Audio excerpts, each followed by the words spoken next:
Hello, and welcome to New Game Plus, a retro gaming podcast where three fans spend 21 weeks listening to one podcast where three guys spend 7 days playing one old game and then they talk about it, and then we talk about it. I'm not Dustin, I'm Garlyle. And I'm not Kenny, I'm Shauna. I'm not Nolan, I'm Antonin. And this is Retro Recap 11. If you haven't turned off the show yet, when you found out our usual hosts wouldn't be hosting it, this is a special episode where every 20 games or so, we recap the previous episodes of New Game Plus. It's a good opportunity for those who are new to the series to find out about episodes they may have missed, and for the rest of us to take a trip down memory lane. But while the guys did a great job introducing us, let's take a moment and go around and say hi to everybody so they can get used to who we are. I'm Antonin, and I've been listening to New Game Plus since episode 2, so I've been here for a while. And yeah, I'm excited to help recap these episodes and these games that I definitely played all of them, you know. Hello, I'm Shauna, and I've been listening to New Game Plus probably 2 years now, and I'm here because of Antonin. I was a part of the Bring a Friend to the Podcast campaign that happened, and you can't get rid of me. And, you know, now I make a YouTube series about Kenny being a wizard, and here we are. I'm so glad that worked out. This was not the plan, but here we are.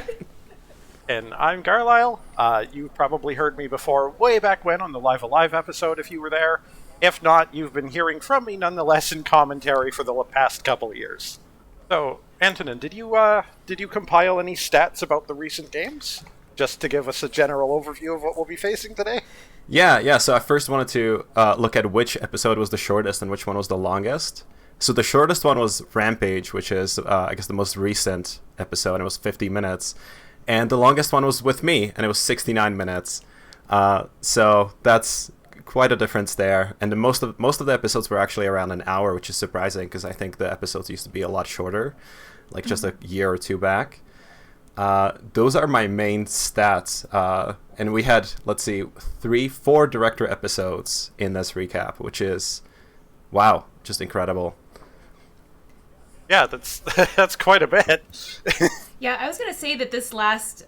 I've been calling it a season of games. These last 20 episodes have been really director-focused, and I think that that's really cool because it gives you, more voices to hear and more people in the community to talk. And so, I've really enjoyed this last, chunk of games just because we've been able to meet so many people of the community. That's a good point. Plus, we get better episodes as a result and better games to play. Yeah, we probably had a few stinkers in there, as we'll be getting to. Oh. Should we get started with the first game in the list? Yeah. I was thinking about how we might transition to it, and then my final conclusion was that living up to Dustin's segues was kind of just a fantasy. Oh. Just too good for me to match. He's too advanced. Like in our retro game of the week. Thank you. It's probably in there somewhere. Well, seeing as though the first game that kicked off this season was with you, Antonin, why don't you tell us a little bit about the game? Sure. Yeah. So the game is Final Fantasy IV Advance, and that was one of the director episodes in this batch of episodes. It's a Game Boy Advance game. And we spent a little bit over an hour talking during that episode about, how this is one of the fundamental JRPGs, and, it's one of the most popular JRPGs as well, and one of the recommended entryways into the Final Fantasy series. So I think that's it's a very important aspect of that game. And because it's a director episode, we actually don't have an NGP status for this one. So kind of an interesting thing about director episodes. So are we going to give it NGP status now? I mean... Are we going to override the guys? It's our show now. That's a good point. I'm on the fence. I don't know. If I would be like the last one to decide about it, I would take the Kenny way and kind of walk around it for about 10 minutes before giving you a response. Awesome. So I have a question, Antonin, about this episode. So I know that, you do your podcast, which is all Final Fantasy focused. How did that feel to have your director episode and your podcast like align, where it was almost like a crossover episode? Because I listened to both, and it was very cool to hear, you playing the game and you offering commentary on it, and then coming on to NGP and then being able to speak on it. Yeah, it was definitely very exciting because I started my podcast series, the Yet Another Final Fantasy podcast, as a result of NGP, as a result of New Game Plus podcast, because they played so many Final Fantasy games, and everybody talks about Final Fantasy in Lounge and on Discord, and I didn't really play any of them, and so now I got to sit down and like talk about it as almost like a quasi expert. So it was definitely great to be able to discuss it with the guys. That's awesome. Yeah, it's been a great time chasing down memory lane, because I honestly hadn't played FF4 in quite a few years, and kind of reminded a little bit why, but just revisiting it, I think I beat it faster than I ever have before. Awesome. So do we want to move on to Check's Quest? Yeah, do we want to come up with a segue? I don't have any others in me. I just prepped the one. Segue. So while we're talking about, I mean, they'll have a whoosh noise for it. Whoosh. That's a good point. But while we're talking about role-playing games, I want to take us on a different quest, and that's with checks. Ooh, that's a good one. Yeah. So Check's Quest was a 1996 PC shooter that was essentially a Doom mod, which is really unusual for something to actually be played on this podcast, because usually they're playing the base games, and mods might be like part of the conversation and stuff, but they're not the main focus. And then this time it was like, no, just the game itself is a mod. Well, I guess what was fascinating is that this game was distributed through like Serial or something, right? So, I mean, even if it's a mod, it was distributed as a standalone game. Did you all get a chance to play it? I dabbled. I was playing the remake of it for a while, and then I actually tracked down like the original DOS version and got that running, and that was... I mean, the thing is Doom is like a good game on a fundamental level. It's a fun game, and it still holds up. It's just kind of like, how much of that quality was actually Check's Quest then, and how much of that was, actually just Doom's quality. True. Yeah, it's an interesting discussion. Serial. But Serial. It was a fun game. So I played a little bit of it, the remaster, and so there is a remaster out, and it's very playable and very doable. And I think one interesting thing about this game, and I remember that was brought up in the episode, was that this is a non-violent game, right? Because you shoot some kind of thing that teleports the monsters away, I think, instead of actually killing them. I thought that was a kind of interesting twist on Doom, which is such a rated M game. Right? It's such an opposite. I think I forget what the enemies are called, but you're sending them home, which you're helping them. Yeah. I don't remember what they were called. I just remember they were shaped like boogers. Yeah, I think they were snot-based. There's a snot-based. Definitely a kid's game. Yeah. Snot and cereal. Delicious. It's a great marketing idea.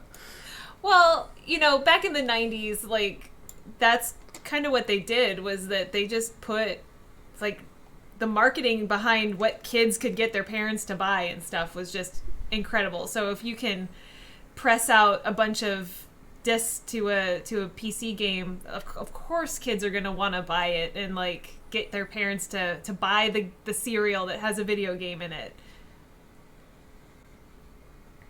I mean, hey, it worked, and they talk a whole bunch about how successful it was on the episode. Mm-hmm. Like, for a marketing gimmick of a game, it worked. Yeah. Did I take introducing the next one so I can attempt to pronounce the Japanese name?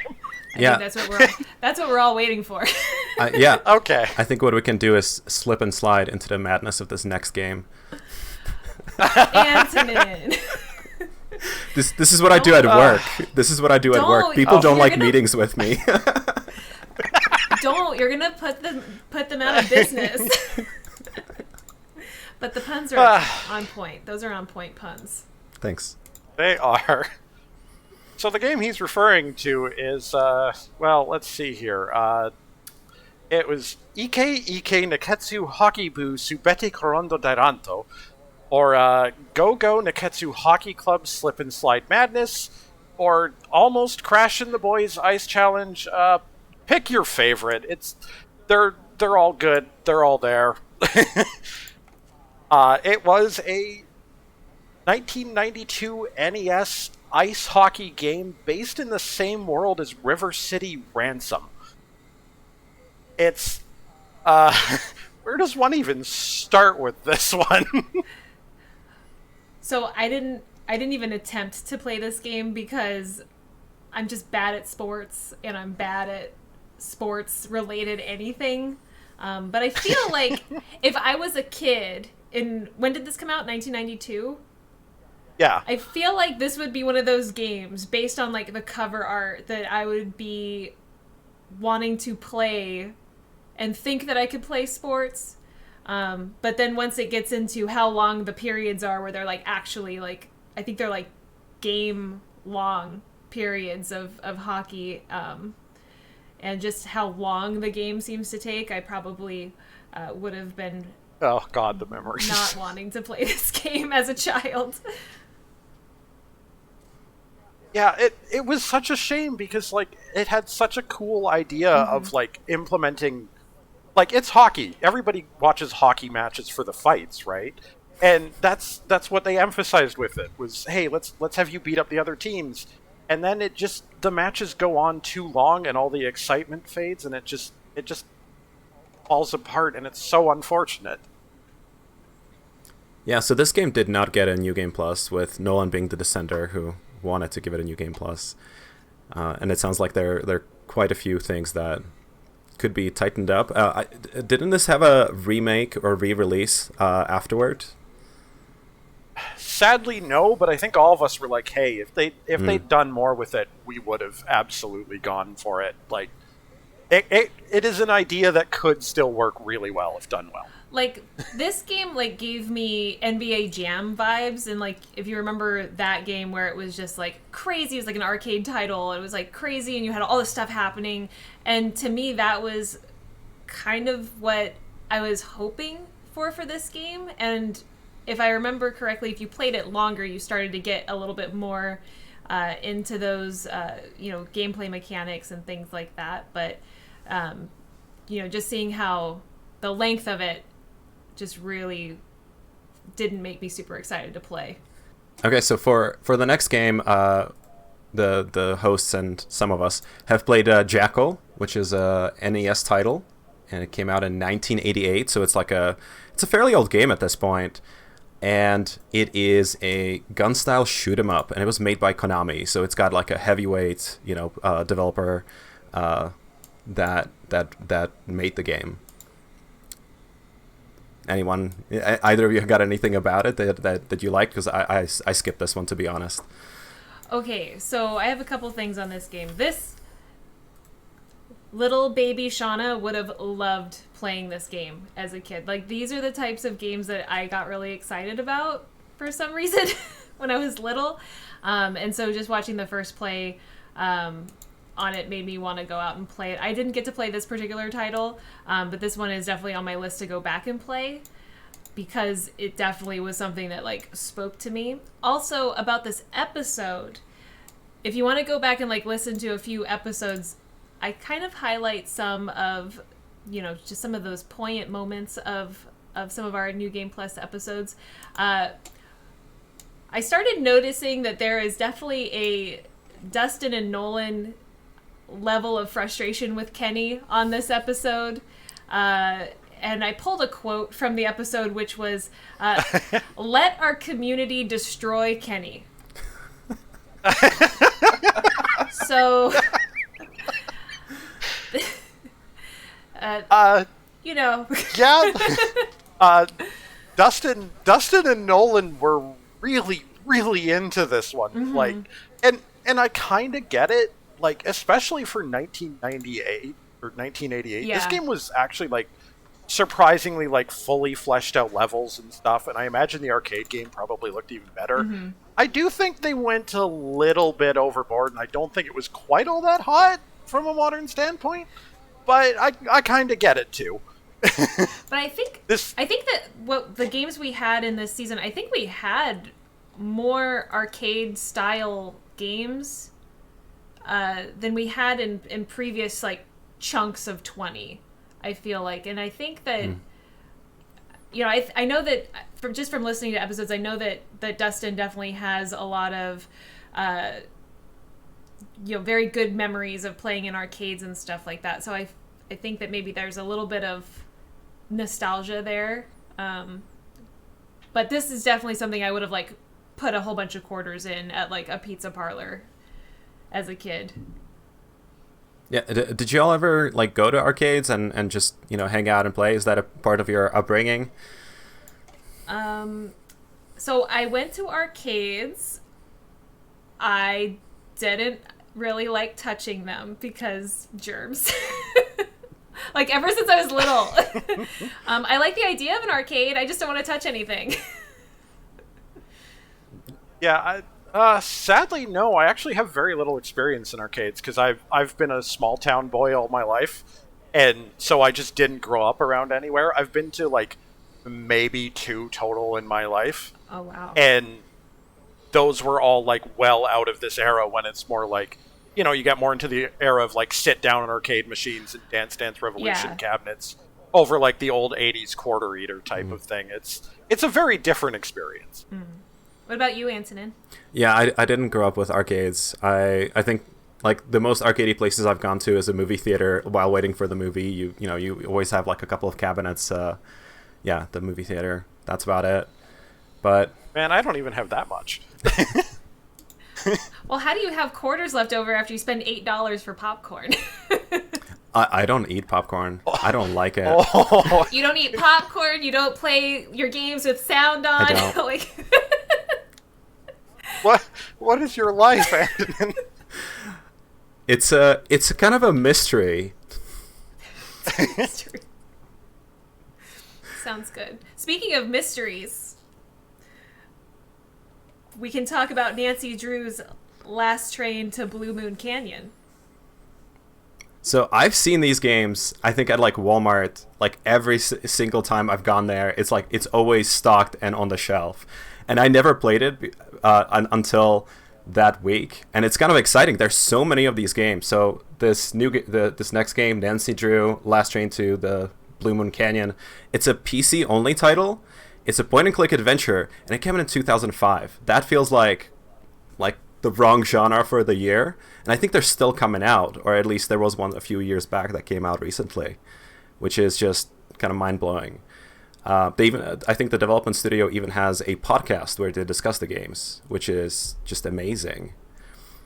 That's really cool. So I do have some memories of these titles, not from playing them, but in my early 20s, I worked at an electronics store where we sold video games. And these, like at Walmart, you were saying that they're just like on shelves. We had, you know, a whole 4-foot section dedicated to Nancy Drew games. And I kind of remember these as like a Sunday afternoon game. So what that meant was like there would be parents that would always come in and they would want to buy a game for their kid. And when you were selling games to parents, there's always like this laundry list of things it has to have. It can't be violent, it has to be educational, it has to be like something else, you know. The parents want to get something good for their kids. So they were always very attracted to the Nancy Drew games because they're derived from books and stories and things like that. And I really appreciate this game or these types of games because point and click mystery games definitely were like a favorite of mine growing up. So like I grew up playing Myst and like, you know, all of the games that came from Myst. So this is definitely one of those. But also I appreciate games like this because I looked at it as a way to bring new gamers into computer gaming. So if you know, your parents come home with a Nancy Drew game for you to play, and maybe that's when you start getting really interested in games and stuff like that. So I definitely have fond memories of this kind of game, or this game in particular, from working at the store and selling them to parents to take home to their children. Well, I mean, there must be something about it that they have so many installments. This is the 13th installment in the series, in the game series, and it's kind of fascinating that you have this like it must be high enough quality game, right, for people to keep playing it for like 30 years or 20 plus years. And right. It did get the Super New Game Plus, which is like all three of the hosts. It was kind of a surprise, but it's the guys actually finally found a game that they enjoy in the genre. Like, usually they're extremely picky about this sort of thing, and like one of them at most will actually enjoy it, but like it's generally like puzzle oriented enough and using sensible enough logic and stuff that like it's actually not that bad. It's not a shining star in the genre, but I was genuinely impressed because I wasn't expecting much. Right. I think that you can tell the quality of the game too because of, you know, it did have a lot of dialogue. It had a lot of text. But if I remember correctly, they had like voice acting too, which... Yeah, it was fully voice acted. Like, that's incredible as well. And, I mean, the first play was amazing because Kenny blew the whole train up. Yeah, there's like 2 ways to quote-unquote game over in the game, and he found one of them in 2 minutes. So what you're saying is Kenny is really good at video games. Incredibly good at video games. We should give a New Game Plus status to the hosts, you know? Yeah. Kenny got New Game Plus status for that first play, for sure. Absolutely. So, quick question about the next game. You guys call it Z or Z? I think... I call it Z. Yeah. But then, like, I was just listening to this episode and they were calling it Z because it came out like a week earlier in the UK. So they were calling it Z. I don't know. Well, regardless of what country you're from, DZ, literally the name is just that one letter, was a 1996 PC strategy game, which kind of was, it was kind of real-time strategy, but with a lot of the unit production and stuff automated, so you could just focus on moving and commanding units, taking over bases, a very different kind of real-time strategy experience for sure. And it was a special episode because we did have the wonderful Unbedavable on the episode, who is one of our fellow directors and currently producers. Yeah, again, I love hearing from the directors and having Unbedavable on, and just like hearing his stories. I think that, you know, just hearing people's stories on how they get into gaming and all that kind of stuff is like super interesting. So I didn't play this one. I missed this game, but it definitely was, if I remember correctly, it was like pure like 90s nostalgia as far as like the characters and how the game was laid out. Yeah, if you are into the 90s sort of like, just like, what's the, like Bill and Ted's Excellent Adventure type, just all that sort of thing, you probably would have loved this game. No thanks. It's a little much for me. I think I've grown out of that. Oh gosh. I did have, actually I had another note on this episode. So on this episode, Dustin has a problem with 3-syllable letters. So W was a big issue for Dustin. So there was like definitely some top tier banter on this episode as well. So I definitely recommend going back and listening to this one just to hear Kenny and Dustin go back and forth about 3-syllable letters. I mean, that's fair. Double W. It's a double V. Grow up. Why have we not changed that? I've been wanting to look that up. I have no idea. Why is it called that? Why is it W? Maybe it was before V's were invented. Yeah, it might be something to do with the printing press or something. Who knows? Oh, maybe. I suppose in cursive letters. Anyway, that's getting a little off topic. Welcome to New Word Plus. New Word Plus. We're doing a retro recap of W. Today's episode is brought to you by the letter W.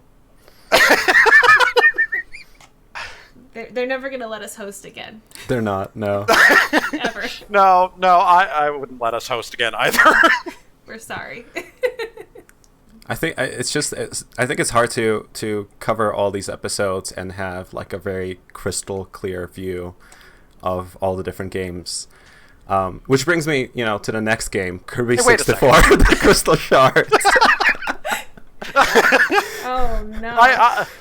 I was gonna go with speaking of episodes brought to you by things, an episode brought to you by our Patreon pool that was brought in by another viewer, and if you've never played a Kirby game before, they're the most adorable things. This was an N64 platformer that just honestly is just as cute today as the day it came out. Okay, so I never ever have been attracted to a Kirby game, but every single time I play one, I'm like, why don't I play Kirby games? They are so cute and so fun, and the music, especially on this title, the music was just amazing. So, and I think that's in one of our music. Which one is it? The N64. Yeah, there's almost bound to be something from it in the relaxing N64 playlist the guys have on YouTube. Yeah. But yeah, this game is awesome, and I think for an N64 title, you get very used to the polygons, and I was so surprised that this one didn't look like an N64 title. So this game, 10 out of 10 for sure. Yeah, there's something that happened a lot with N64 games and PS1 games was they were trying to do it's 3D, we can go realistic and stuff. And the thing is Kirby's design has always been so simple, so cute, so bubbly, and the world, the characters, that it actually works really well in that early 3D polygonal style. And what about also just the mechanics of when Kirby would take an enemy and he would get different abilities based off which enemy that he had, but it was crazy. It just seemed beyond what normally we'd been used to. This is the one where you can mix the powers. Yeah, that's the one. Yeah, you get the power combos and you get to mix the abilities that you copy, which is that's a really interesting idea, and I love the idea of having different playthroughs based off of how you combine different powers, and it looks like there are 28 possible combinations, which is quite a bit, adds to the replayability of the game. Yeah, for sure. And then also another great episode to go back and listen to or watch on YouTube, because in this episode we get Dustin singing One Direction songs. Oh god, I just remembered that. And also Kenny blesses us with his horse or 2-year-old's quip, because at this point we had so many directors and producers that Kenny blessed us with yet another beautiful turn of phrase about horses and 2-year-olds. That's the content I'm here for. Yeah, that's why we come back. That and arguments over the letter W. Oh my gosh. Yeah, so this game did get the New Game Plus status, and it was all 3 of the guys that voted on it this way. So it was definitely a very liked game. I think that was the first one in the set to actually get all 3. The Nancy Drew games got it as well, and Chex Quest as well. Oh, right, yeah. Yeah. Okay. Chex Quest started this whole craziness. And speaking of craziness, we got probably one of our most amazing segues ever for SpongeBob SquarePants Battle for Bikini Bottom, the 2003 GameCube, PlayStation 2, Xbox, and now PC title as well, that has since been remastered and stuff, in which you get to listen to Dustin just absolutely belting out a censored rendition of the SpongeBob SquarePants theme, which I'm not going to spoil for you here. You need to go listen to it yourself. That was incredible. Just listen to it. Like, we should have MP3s of it. Somebody needs to put like a mix together of all these really funny things that happen. Yes. I've thought about it, and I'm just like, okay, how much time is it going to take for me to pick out all of this? Like, because it's gold. All of it's gold. Everyone should just listen to our podcast, so we don't have to do that. I think there needs to be a special cut that's just Kenny and nothing else. Like, you don't hear any of the other hosts, and it's just Kenny talking to himself. Wonder how hard it is to find an instrumental version of the SpongeBob song to actually put to the background of that. For sure. Anyway, right, that was an episode about a game. One of the things that, I mean, starting off before we even get into the episode and the gameplay, but the first play of this is memorable because it's it's SpongeBob, and I think that everyone has at least seen a SpongeBob episode. You don't have to love SpongeBob. I kind of relate a lot to Nolan here, where I watched SpongeBob way longer than I probably should have, like well into my 20s, just because it was just fun. But Kenny goes into this first play with like no emotional investment at all. In this game, is totally like deadpan the whole time. So you have this contrast of this really bright, fun, Bikini Bottom, and then you have Kenny that who just can't be bothered to be here right now. So it's like the first play is so fun to watch. But then as you get into the episode and the gameplay, I mean, we got some, again, top tier quotes from this episode, specifically from Nolan, saying that he will choke slam Kenny. So when did things get so violent? I don't know. So that was I started tracking just like frustration levels in the episodes as I've been going back and listening. But yeah, something took a turn at Bikini Bottom, and violence is becoming a part of the podcast. Sounds like it. So this was a 3D platformer, right? And it was out for PS2, GameCube, Xbox, GBA, and PC. And like Garlyle said, there is a remaster that I think it came out last year, called. Well, it has the same title, and it's affixed by Rehydrated, to show that it's a remaster. And yeah, it's a super fun game. Like, just to jump around and to see all the locations, and I think this is one of the better TV show to video game transitions that I've seen. Yeah, the game was pretty alright. Like, it was fairly standard for a 3D platformer, but they did a great job of actually like converting that into a video game world and feel and stuff. And so, like, you can definitely tell that Kenny got some of his energy back because of the game after the first play. And how do you even transition into Monster in My Pocket? I was gonna say something about being a Pokemon fan. I've been ripping open Japanese packs of Pokemon TCG cards recently, but that's not the game we're going to talk about. We're going to talk about a monster in the pocket, not a pocket monster. Yeah, which is kind of unfortunate because I don't know about you guys, but Pokemon was a way more interesting game. I've just got to put that out there. I know Konami's kind of like a big name company, and they do some good games, and it wasn't like this was like actively bad. It was just kind of one of the most there platformers we've had on the show. Yeah. It definitely was there. And when this game got pulled, I thought it was going to be like a Pokemon title. I got really excited. And then I was very like disappointed that this was what we got instead. And I mean, I like monsters and I like horror films and things like that. And but that just wasn't the game that I was hoping it would be. Although I probably would have really liked the toys as a kid, but the platformer just wasn't doing it for me. Yeah, so this was a whole media franchise. I'm not familiar with it at all, but I remember that a lot of people in Discord were talking about like growing up with this and being familiar with the monsters in your pocket. And I guess it sounds like they just decided to create a game on top of it. I mean, that was basically what you did at the time, but heck if I know what the series was. I'd never heard of it. Mm. I don't even remember seeing the toys either. Like, I don't have any recollection or memory of this game or franchise either. I mean, it was 1992. I would have been like 3 years old at the time. Oops, I just dated myself if you do the math. So, like, if it was a short-lived media franchise, I can kind of understand why I would have done it. Yeah, that's true.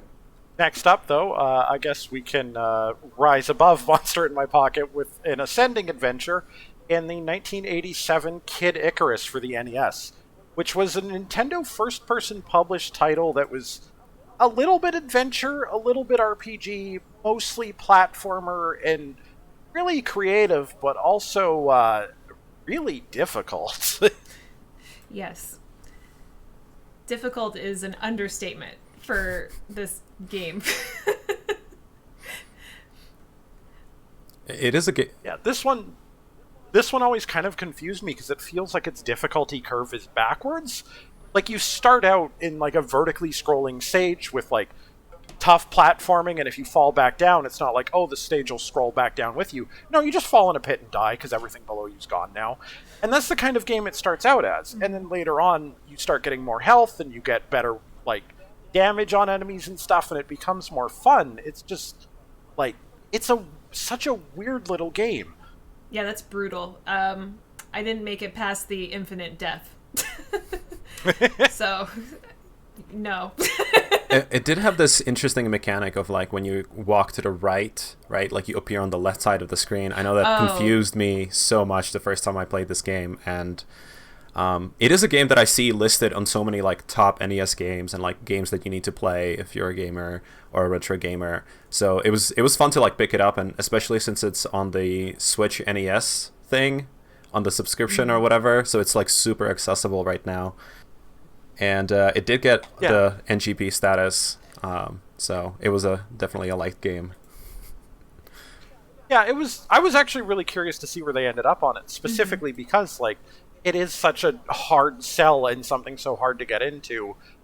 But to see the guys actually work through a game that's difficult and then be like, hey, yeah, no, this actually has something to it. Like, it's a very interesting episode. Do we remember if any of the guys beat this game that week? I don't remember if they did. I don't know. I don't think I remember any of them mentioned it.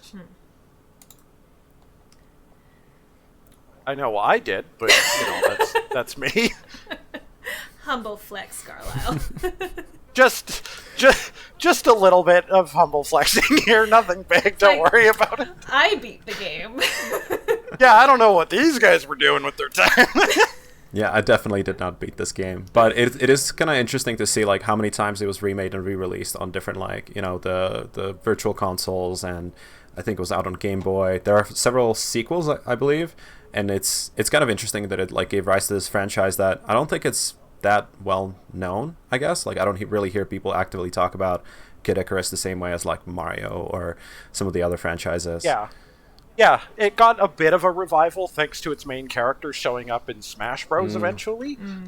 And then there was the one 3DS like successor that was actually a really good game. But other than that, it's gone mostly unnoticed as kind of like one of Nintendo's like just hidden gem series, when you usually think of Nintendo as being like a really big deal with a bunch of household names. Speaking of hidden gems, according to some people, i.e. Dustin, there was the 1994 shoot-'em-up Rayforce from the arcades. I guess technically the consoles too, there was a release there, but that was a divisive episode. That was a very, very interesting episode to listen to. I don't think I've seen Dustin get quite that mad in a while.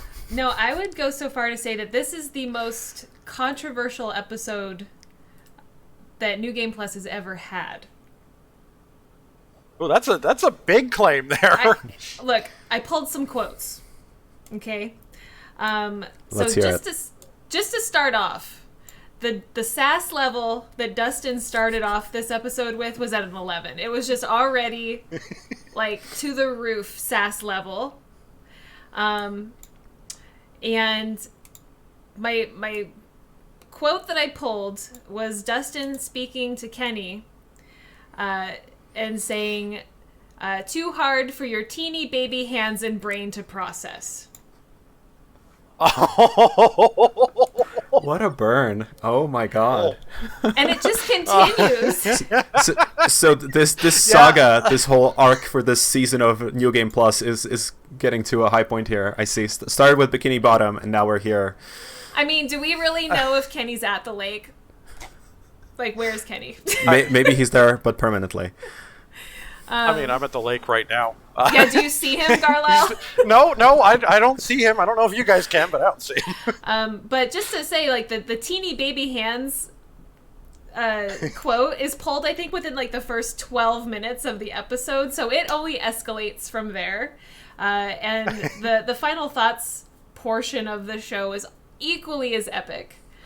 So I agree. I've never seen Dustin so up to this point, I hadn't seen Dustin so committed to a game besides Final Fantasy. But, you know, there's more to come on that later, I'm sure. Yeah, and some of that disagreement definitely stretched to the community, too. There were a few games we're about to get into where there was quite some talk in the community about, like, oh, this is a bad game. No, it's not. Like, some of us were really into this game, and some of us were a little bit more lukewarm and just, like, I didn't find it necessarily all that great, but that's my shmup experience and what I like in a shmup talking. And, like, I also know some of the most experienced players I know are like, hey, yeah, this is, like, probably one of the best games of its generation for the genre. So it's quite an episode. Yeah. Well, I mean, the game is beautiful. It's Oh yeah, I can't deny that. Right. But then it should be for 1994, I would assume. Technology for an arcade style game is probably a little bit higher. So I think that's kind of where I go back and forth on it, where it's like, oh, well, it's beautiful. How do you not love it? But then it's like, okay, but it's 1994. It should be beautiful. But, you know. Yeah. I go back and forth on it, too. It's hard to deny it being beautiful. Yeah. It was just more of on a gameplay front. It's like, at what point is it like a skillful gameplay versus like, oh, that was kind of a cheap shot designed to eat my quarters? Yeah. And how much do you necessarily realize that playing that like on an emulator where you just press a button and you have more playtime, sure. Right? Yeah, I think my bias is, and this is again like another arcade title, it's like my bias is that, you know, I just don't care for arcade titles, but, you know, this one definitely seemed a lot of fun, and it was pretty to look at. And it definitely got some blood boiling in the community. The next game we're going to discuss is F-Zero. It's a 1990 title that came out on the SNES, and this was a director episode with Wardonis. This was an interesting game because it started a whole franchise, which is the F-Zero franchise. And it's a racing game, and I think it's one of the few, maybe the only one, that the hosts actually enjoyed playing on this podcast, because if I remember correctly, Dustin, Kenny, and Nolan hate racing games, and this one was one that I think everybody enjoyed. I very much enjoyed it. It's out on like the SNES Virtual Console or whatever for the Switch, and so it's easily accessible, and it's a very beautiful and fun game. Have you all played it? I did not play this one. Yeah, I spent a fair amount of time playing it, actually, thanks to the fact that it was just easily available like that. The guys seem to only really like Mario Kart up to this point, mostly because most of the other games they were playing were like lesser Mario Kart for the most part. Yes, I'm including you, Pod Racer. Y'all can come at me if you disagree with me. But that's beside the point. F-Zero was a futuristic style, very much not Mario Kart Racer, but because there's a focus in the game on technical mastery and stuff, and Bordonis was really an expert on that.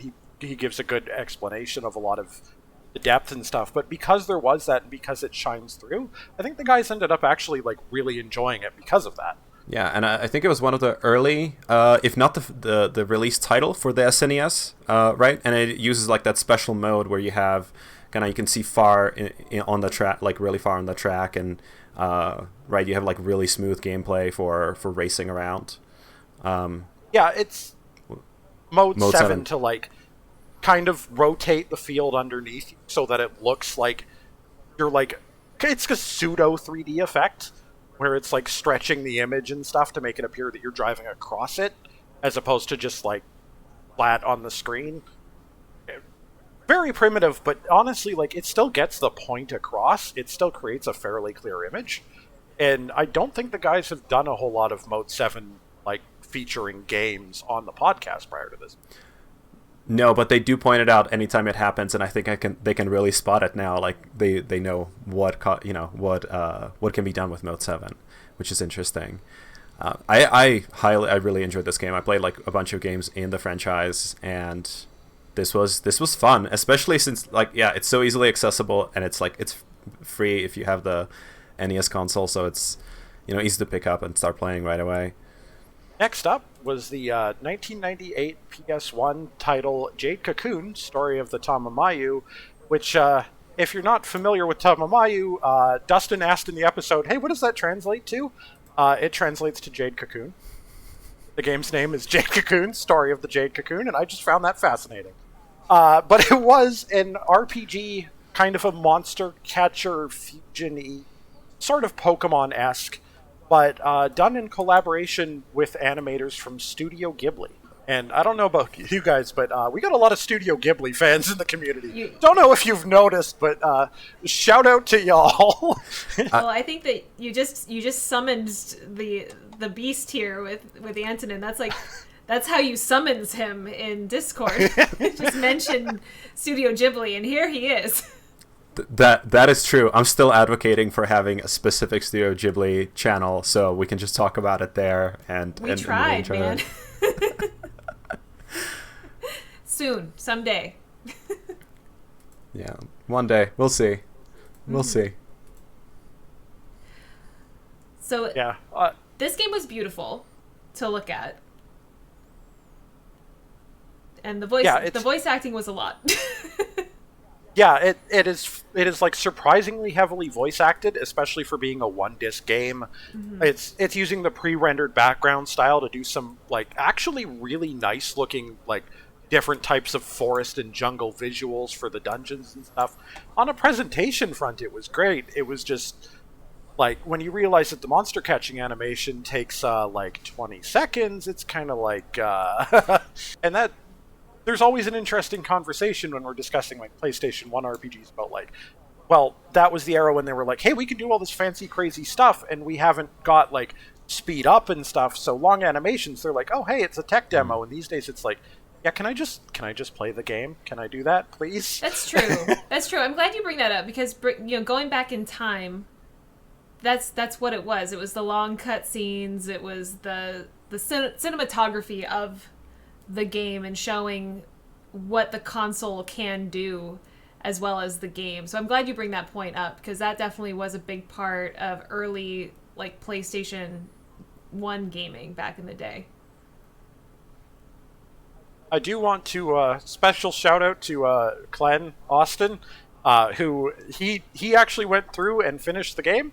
Now, admittedly, he finished the game by using speed up on an emulator, and I can't blame him for that, but he seemed to come out with a pretty positive response to it. So maybe really the only thing holding the game back actually is its speed. I'm not entirely sold yet, though. Yeah, there's just so many games that need to be remastered and just made faster, right? That's all we need sometimes.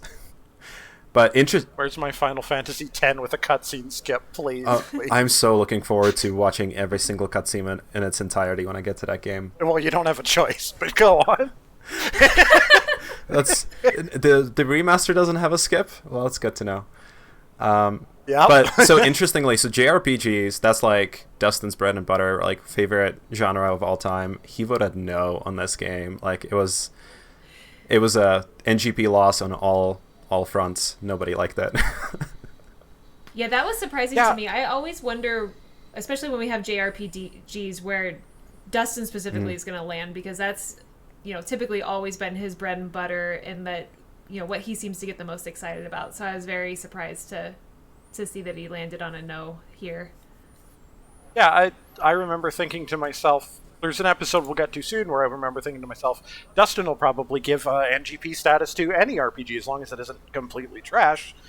And now you're reminding me, no, this didn't get it from him, and that's kind of a surprise. So are you saying that this game is trash?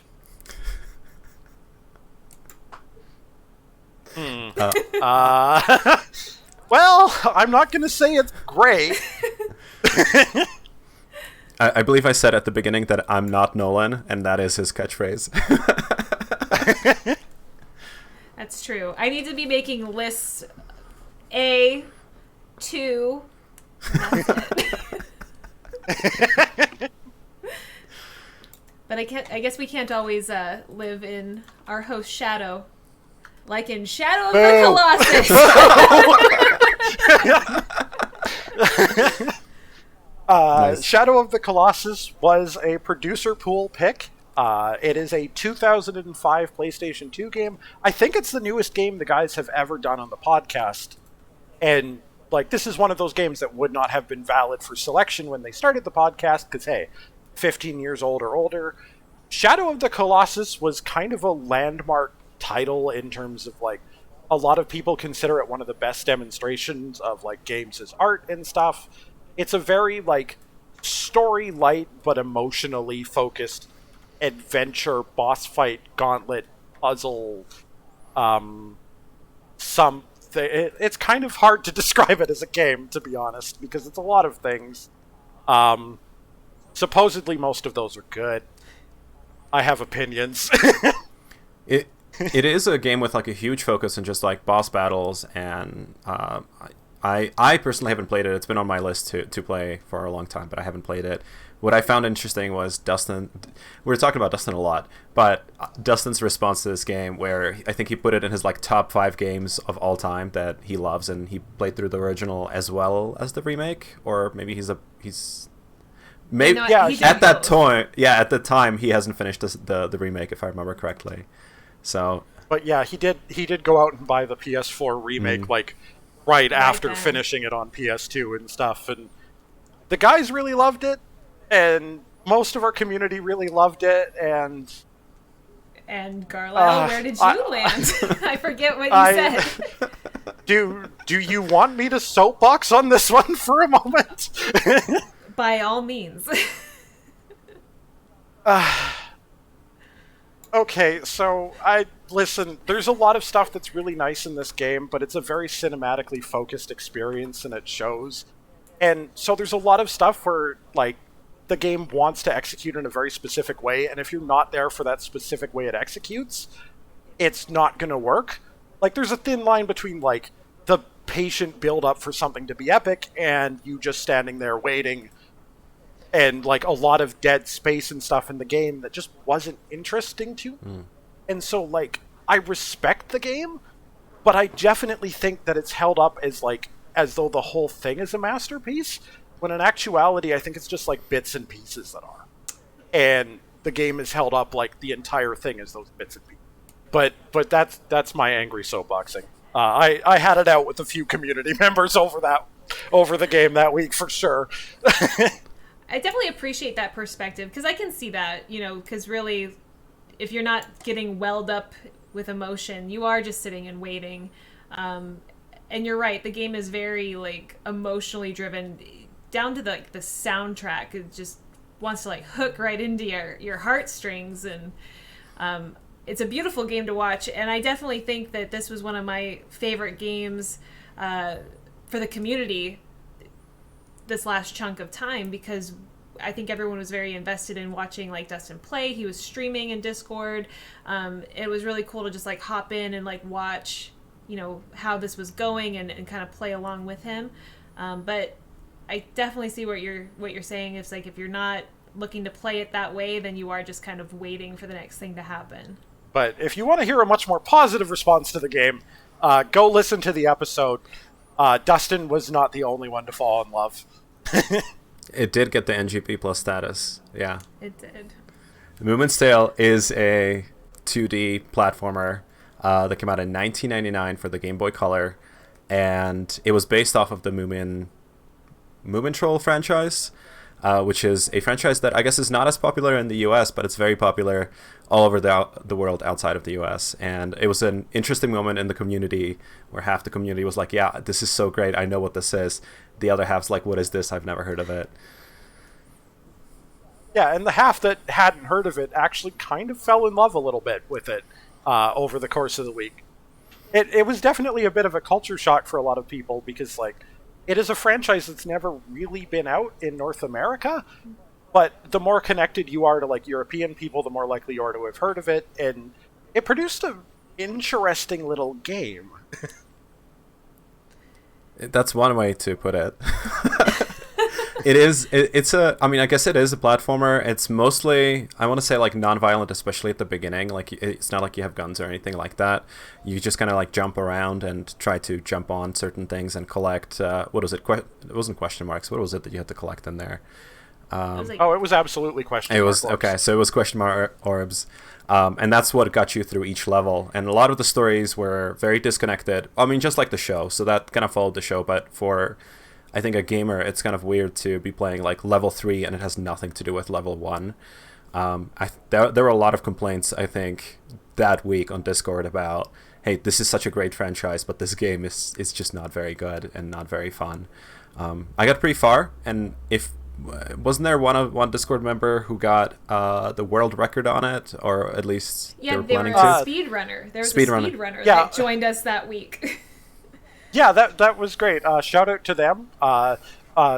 Clen, again, shout out to him. Also tried to like learn the game for speedrunning to try to take the record because it wasn't particularly competitive. And it's like a fairly short game. And honestly, there is some like neat bits to it. Like there's this whole detailed ghost ship segment I don't think the guys even talked about that was actually like really interesting. But also just a lot of things that held it back. And so you get to listen to the episode about them complaining about the game, but also falling in love with the world at the same time. And speaking of falling in love, a game I hear Dustin is still playing to this very day, Lindley's Dungeon Crawl Stone Soup, which I've just decided to put the two names together. Dungeon Crawl for short. It's a 1997 first version, 2021 modern version, still updated classic roguelike, and I am talking like tile-based RPG, permanent death, procedurally generated dungeons, like full-on exactly that genre type of game. We lost Dustin that week, and for subsequent weeks after playing this game, I thought that we were going to lose him at Rayforce, but we lost him here.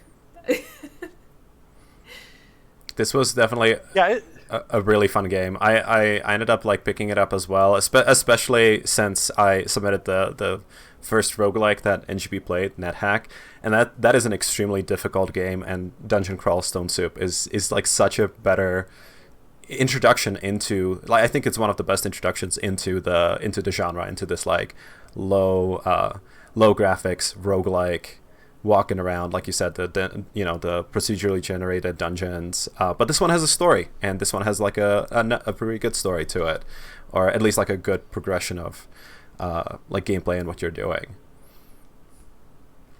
Yeah, I remember the guys being like very intimidated by NetHack, and that is the absolutely valid response to NetHack. That is a complex game. But Dungeon Crawl's simplicity makes it like really accessible. Maybe like a touch too simple sometimes for me, but also like if you think you like the idea of the genre, like you can fall in love with this one pretty easy. And, well, Dustin did. Dustin presumably didn't play, like, the next 4 games. I think all of his commentary on the episodes after was a lie, until, status update if you missed it, Dustin did actually beat it the other week. Congrats to him. That's great. I think I took note that Dustin mentioned this game in 3 subsequent episodes after this one, because he was still playing it. It is definitely a fun game. It's fairly accessible. You can play it in your browser, which is really nice. It's free, and yeah, it still gets updated. So, bug fixes are there. You're not playing. If you're playing it today, you're not playing the 1997 version. That's for sure. Yeah, this game, at least for me, it was hard, but it was definitely addictive. I pulled it up in browser, was trying to play it, and just I was not good at it. But I kept going. But I can definitely see how it hooks you, and it's super easy just to like pull it up and play for a few minutes, and then put it down and then pull it back up again. So I can see the draw there. Yeah, there's a joke that a lot of modern games these days are just like, oh, everything is permadeath, randomly generated, procedurally generated, but like games like this really show like why that works as a thing, and that ability to hook people and get them thinking like, oh, just one more run, I'll get just a little further next time. Yeah. Anyway,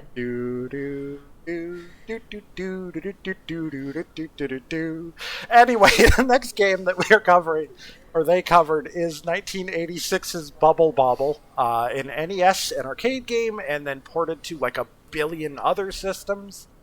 It was a small, like, screen puzzle platformer type of thing, where you captured enemies in bubbles and then popped them, made distinct by the fact that it was designed for cooperative play in an era of arcades where, like, cooperative play was not heard of.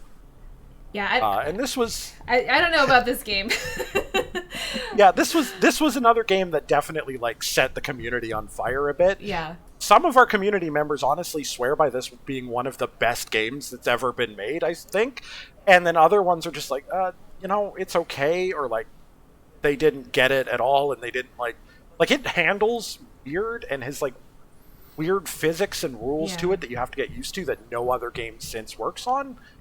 But it was definitely a fiery time in the community and on the episode.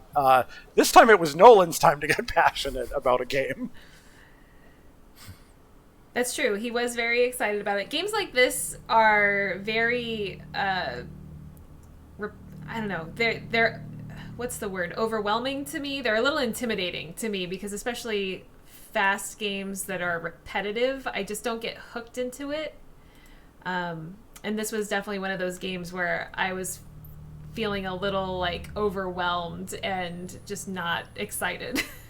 Yeah, I think like this is one of those games where there's just enough that's different from what you expect of everything else in the genre that having something to help you learn it at first makes a big difference.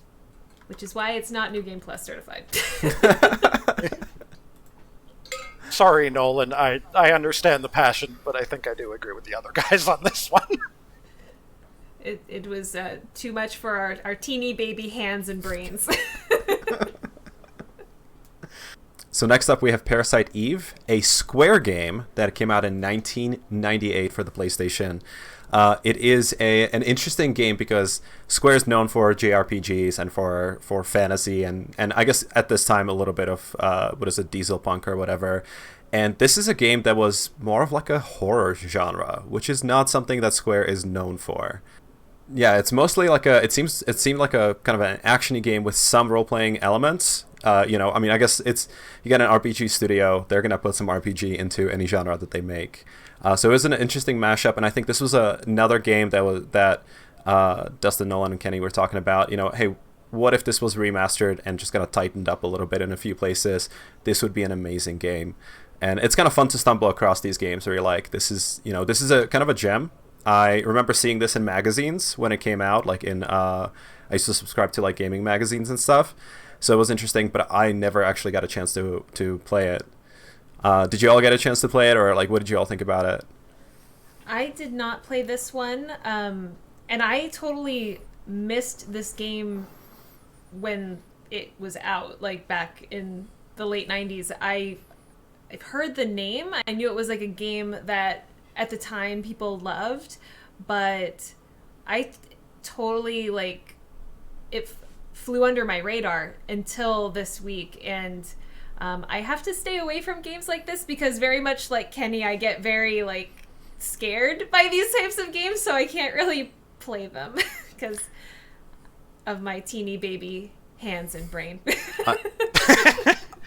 Yeah, this was also one that was like always on the list of like, hey, these are classics I should be playing at some point, yada yada, and I'd never really gotten around to it. And to be honest, like, first off, on the horror front, it's less like actually like jump scares and more just like the occasional spot of like, ooh, that's kind of gross, that type of horror instead.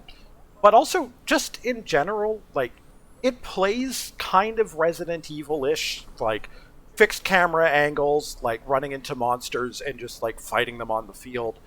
But it takes out a little bit of it by turning it into like an RPG type battle system. And I have to say, like, it aged a lot better than I was expecting about PS1 games. I mentioned with like Jade Cocoon earlier, like a lot of the stop and wait type of design in RPGs of the time. And this one made a point to make sure that its action sequences were actually active and that you were engaged with them, and it actually ended up being a lot of fun, and I want to go back and finish it. Yeah, so I definitely get scared of horror, like anything like that as well. Just like you, Shauna, I know, like, during that Resident Evil episode a while back, I'm like, I'm gonna pick this up. I started playing it, and then I'm like, I can't do this, so I avoid it. But it's good to know that it's not like a jump scare. Yeah. And this game also had real-life locations, which is not something that Square ever did, including the Chrysler building, which was, I think, in like the New Game Plus. Yeah, it was set in New York City, like real-life New York City. So you go to like the Museum of Natural History and all those kind of places, Central Park, like that's where the game is set. If you didn't get enough RPG with Parasite Eve, our next game, the SNES 1994 title Breath of Fire 2, was also a JRPG and way more traditional about it by and large. We're talking like straight up turn-based battles, like level grinding, high encounter rate. We are talking very, very classic RPG. Yeah, if I remember correctly, this game got compared to Dragon Quest or Dragon Warrior a lot, just because of that repetitious grinding nature of the game. It is interesting that this is a game by Capcom, which is not known for JRPGs. And I think this was their first foray into the genre as well. And it's I think it was a fairly just kind of standard game, right? Like nothing entirely special. It's just very, very much like what you would expect from a JRPG. And it unfortunately also came out the same year as Final Fantasy VI, and so it had a lot of competition on the JRPG scene, and I think it's a lot less known as a result.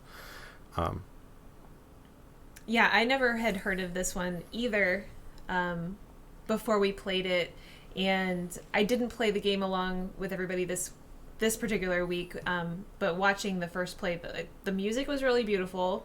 Antonin, I know you don't know, but trust me, the music was pretty, and the game just to me looked really good, and with the grinding aspect of it, for me that would be like where I get stuck in JRPGs, like I get stuck in the grind. So this definitely would have been a game that I probably, if I had it, I probably would have really enjoyed it at the time. Because it looked really good and the story seemed interesting enough. Yeah, it does evolve into like a pretty decent game in terms of like there's characters that do different stuff on the field, and there's some special mechanics involving like building up your own home base and stuff that eventually emerge. But those are things that emerge very late into the game, and it's hard to actually cover that when you've only got like a week to play a game.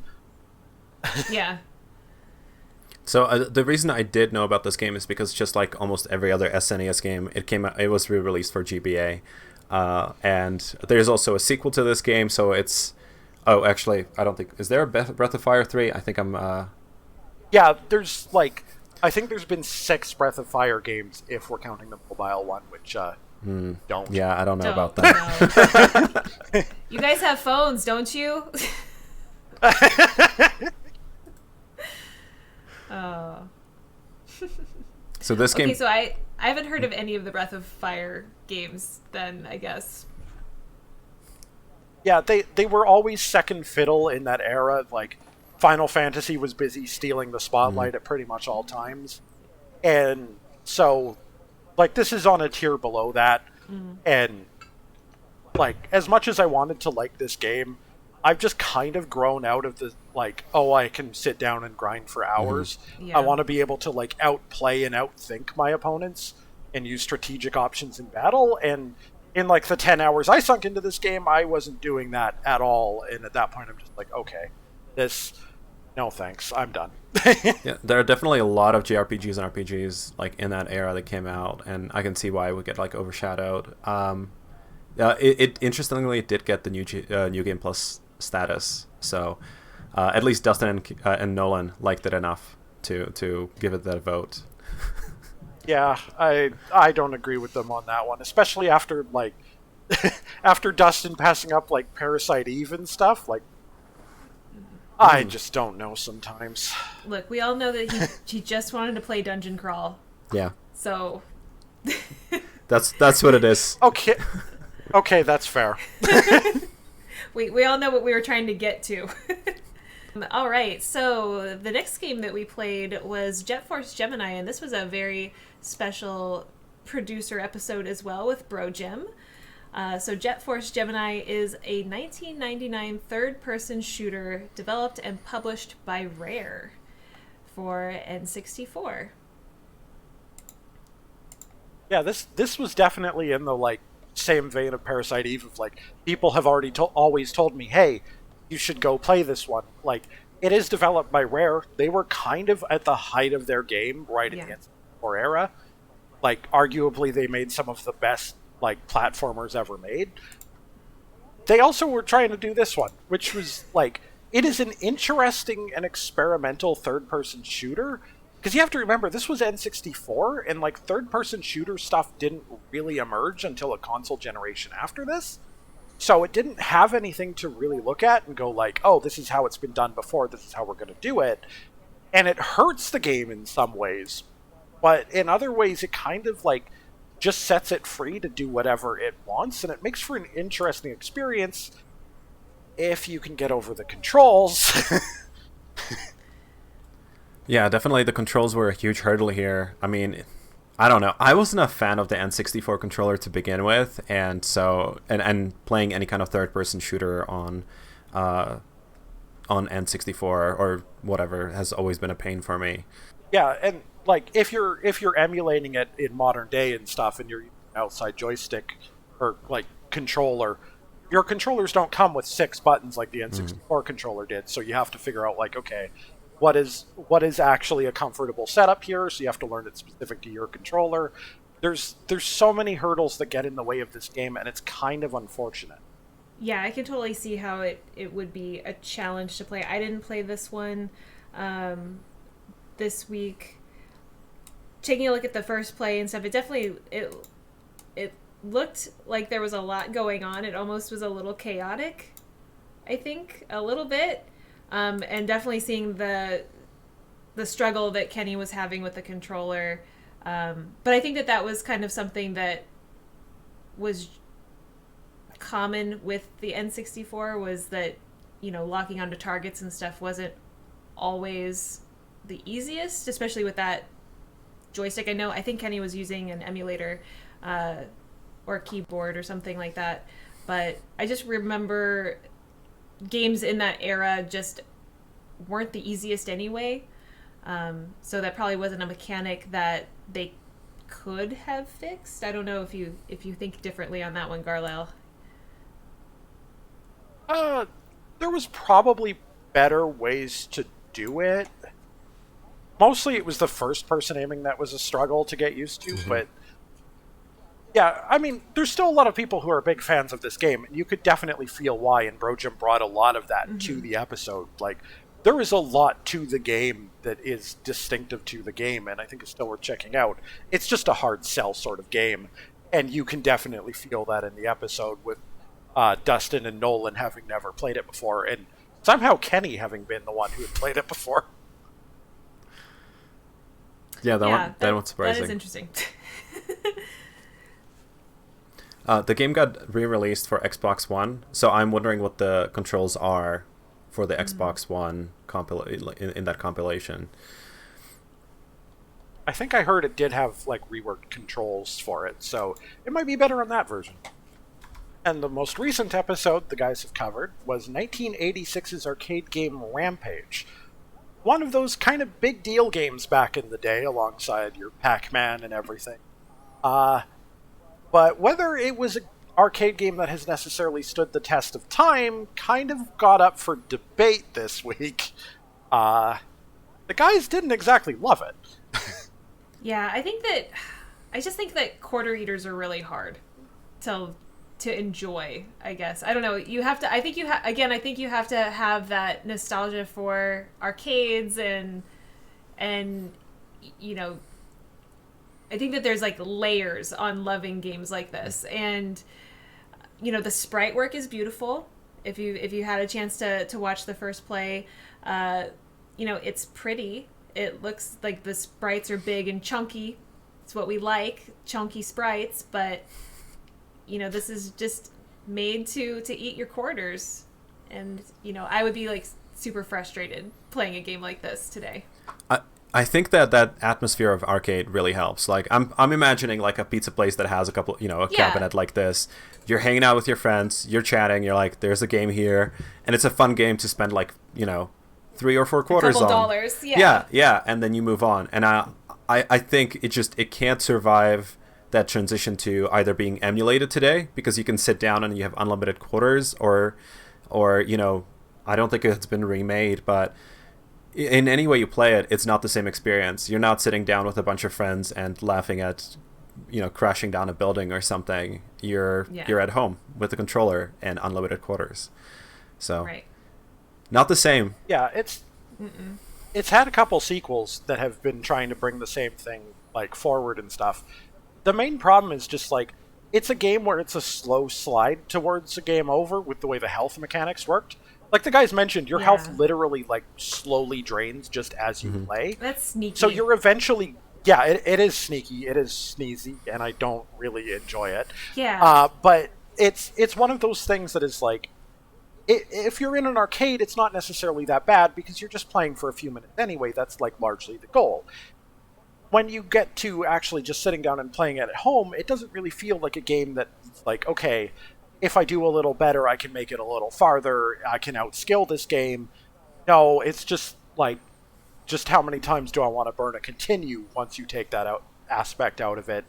And it just doesn't survive outside of an arcade experience in a way that, like, I don't think necessarily applies to all arcade games. Yeah, I can definitely see that. It's this game, it's a rough transition off the cabinet. I do have to say, though, if you watched this episode on YouTube, I'd say that this episode had Dustin's best shirt. It was very good. It was top. I don't know if you guys don't watch the YouTube videos of the podcast, Dustin's shirts are top notch, and this one I think was the best shirt of the last 20 or so episodes. I watched his videos on the book YouTube, and I noticed that he's always very fashionable. Very fashionable. Going back to the game real quick, one other aspect of it that we didn't mention is that you can also play multiplayer this game, and I think that would be a blast that would be fun at an arcade, even at home. If you just have 2-3 controllers and you can get everybody to play at the same time, I think that'd be a lot of fun to do to get into that. And if I remember the episode, I think that was kind of where the sentiment lied with, even the community writing in was, telling stories of playing with other people. And you're right. I think that being able to either, huddle up at an arcade and mash on buttons or sit on a couch and do it definitely changes the experience that these types of games have. But if you're just a single person playing it, it gets a little repetitive. It gets a little, and we see it in the first play as well, where Nolan takes us through a few of the levels, and then it becomes so repetitive that by, a few rounds in, we've pretty much seen everything the game has to offer. That's very true. Have either of you seen the movie? I wanted to. No, I haven't. It's on my list. I need to watch it. Okay, so before we close out, why don't we each highlight one or two of the episodes that I think, somebody who's getting into NGP, who wants to, see the best content, or not see and listen to the best content. Like, what do you think would be those one or two episodes from this batch? Let's start with you, Shauna. Yeah, so I think my favorite episode that the community can go back and listen to is definitely the Ray Force episode. Just because of the banter on the episode is great. The game didn't get NGP, but it definitely shows what type of fun we have within the community. It gets a little heated, which is fun. I love a good controversy. There's some good tea in there for you to listen to. So definitely check out Ray Force. And I would say, and this is going to be my most Kenny answer, but I would say go back and listen to all of the episodes where our directors visited in the past, because that really gives you an idea of the community and who, is a part of this New Game Plus thing that is growing and is really exciting to be a part of. So, Antonin, I know, you kicked us off with your episode. Garlyle, I know you were on one in the past. It wasn't in this one, but we had Unbelievable, we had Wardonis, and Bro Jim. So, there are lots of episodes with community members. So I'd say go back and listen to those. Yeah, I was going to specifically call out the Final Fantasy IV Advance episode, and not just because I'm sitting here with, the guest on that episode, but just in general, FF4 is a game with a lot of interesting stuff to talk about, not just, mechanically, but in terms of themes and stuff.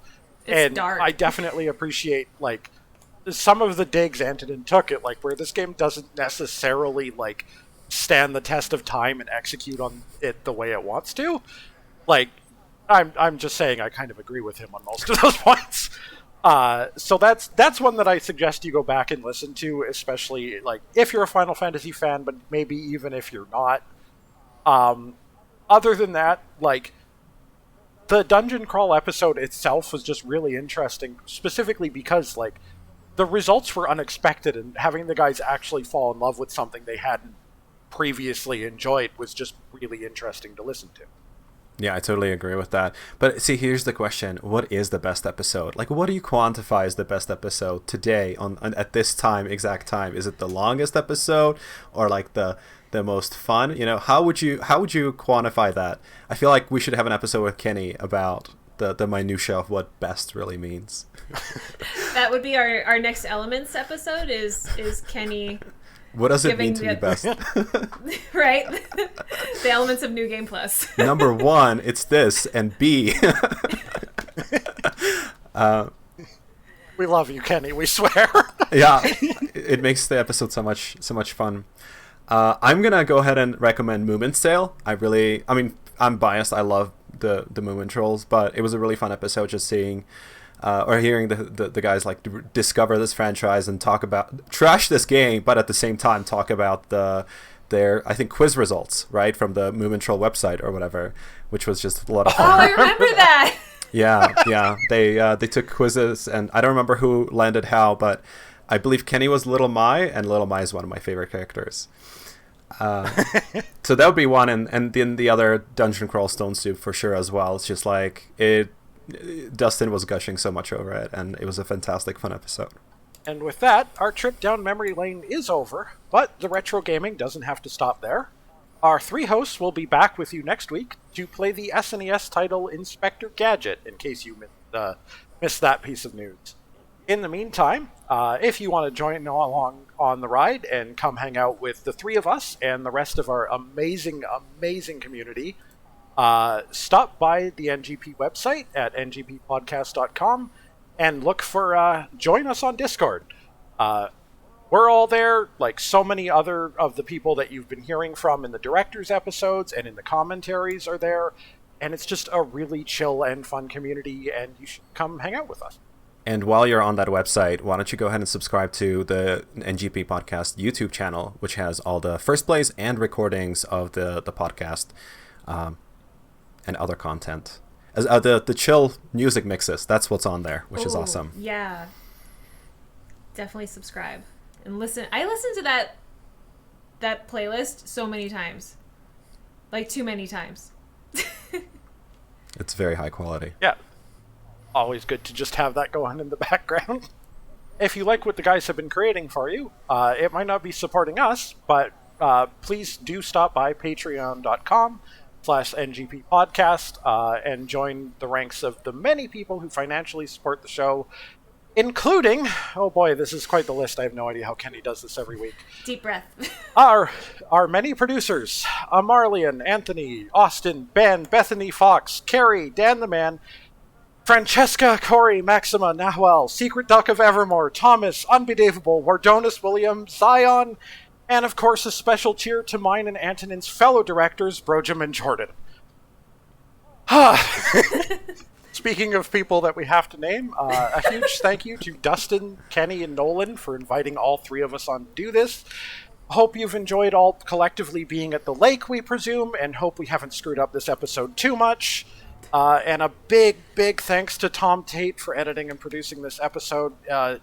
We're all content creators individually. It's such a relief not to have done this ourselves. Yeah. And I wanted to say a big thanks to the two of you for joining me on this. If you want to plug yourselves and like what you create, now is the time. The guys are not here to stop us. This is our takeover episode. I like that. Yes. Antonin, why don't you start? I think you've been creating content the longest. Not podcast, but yeah, I've been... I have a podcast called Yet Another Final Fantasy Podcast. You can just look that up by its name or just by its shortened name, YAF Podcast. And listen to all kinds of Final Fantasy content that I produce on there. Awesome. And you can find me on YouTube under Shauna Games.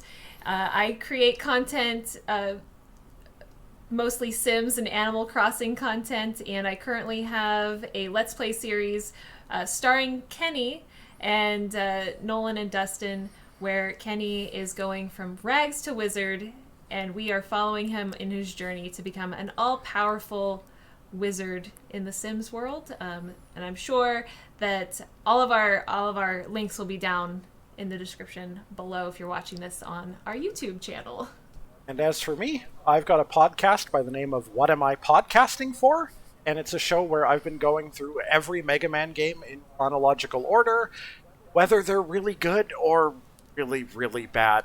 I've put myself through some hell, so please enjoy my suffering. And then, of course, you can join the three of us in Discord. We're there every single day chatting, so join us there as well. Yeah, and if you stop by, do let the guys know what you thought of this episode and this whole idea of having community members come on.